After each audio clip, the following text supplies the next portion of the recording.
මේ මං උඹෙන් ප්‍රශ්නයක් අහන්න. කතන්දරයක් ආස. උඹ මට හරියට උත්තරේ දෙන්න. හැබැයි උඹ හරියට උත්තරේ දුන්නොත් මම හන්දියට යනවා පයින් ඇඳුන් නැතුව. හැබැයි උඹට මට උත්තර දෙන්න බැරි වුණොත් උඹ යන්න ඕනේ පයින් ඇඳුන් නැතුව හන්දියට. ඔට්ටුද? ඔට්ටේ. හරි. මේකයි කතන්දරේ.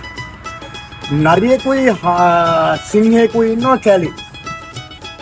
නරියා පණිවිඩයක් දෙනවා සිංහයාට නරියලා ගෙදර එන්න කියලා. එන්න කිව්වේ උත්සවයකට ඊයේ දවසේ. හරිද? හැබැයි සිංහයාට මතක් වුණේ ඊට පහුවදා. සිංහයා ගියා නරියලා ගෙදර.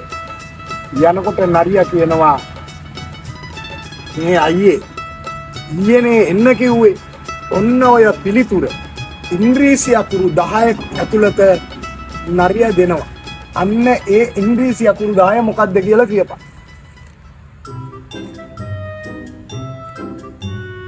උඹලියයි. අද බලමු ඇඳුන් නැතුව පාරේ යනකොට කෙල්ලෝ.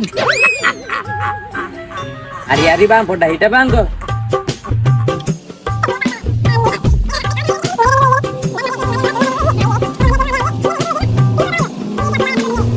දැක්කෝ අපි ඉස්කෝලේ යන කාලේ කරපු සෙල්ලම්.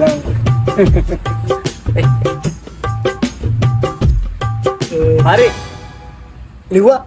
ඈ? හරි බලමු. මේ ගෙරුම් කාරක. මෙන්න බලපන්. ඈ? අයියෝ අයියේ ඊයේ එන්නයි කිව්වේ. හරිනේ බං.